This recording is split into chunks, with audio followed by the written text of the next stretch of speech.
So, eto guys, gumawa na naman ako ng vegetable salad para kay Super Papa namin. Kailangan meron siyang fresh vegetable aside from mga vegetables na niluluto ko na para sa kanyang main dish.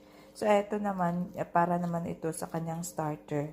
Kailangan kumain siya ng fresh vegetable para sa kanyang starter. So, meron tayong sprout. Parang arugula yata yan na sprout. Arugula. Ano tawag nito? Sprout siya ng quinoa. Parang ganyan. Yan. Eto siya, oh. Eto ganyan siya, guys. Ayan.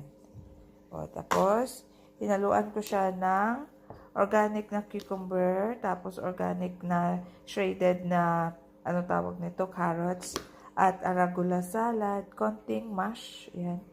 So, ayan. Ang kanyang sauce naman, guys, ay olive oil, lemon, at tsaka garlic na, ni-slice ko siya ng maninipis na maliliit. So, ayan na, guys. So, ayan. Kailangan talaga pag merong sakit, kailangan healthy food. Although, kahit wala tayong sakit, kailangan kumain tayo, guys, ng healthy food para meron tayong strong body resistance at healthy yung ating katawan. So, ayan, guys. Stay healthy po, everybody. So, eto guys, gumawa na naman ako ng vegetable salad para kay Super Papa namin. Kailangan meron siyang fresh vegetable aside from mga vegetables na niluluto ko na para sa kanyang main dish. So, eto naman, para naman ito sa kanyang starter. Kailangan kumain siya ng fresh vegetable para sa kanyang starter. So, meron tayong sprout. Parang arugula yata yan na sprout. Arugula. Ano tawag nito? Sprout siya ng quinoa. Parang ganyan. Yan. Eto siya, oh. Eto ganyan siya, guys. Ayan.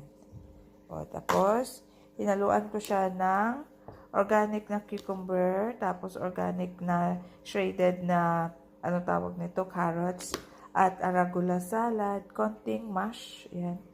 So, ayan. Ang kanyang sauce naman, guys, ay olive oil, lemon, at tsaka garlic na, ni-slice ko siya ng maninipis na maliliit. So, ayan na, guys. So, ayan. Kailangan talaga pag merong sakit, kailangan healthy food. Although, kahit wala tayong sakit, kailangan kumain tayo, guys, ng healthy food para meron tayong strong body resistance at healthy yung ating katawan. So, ayan, guys. Stay healthy po, everybody.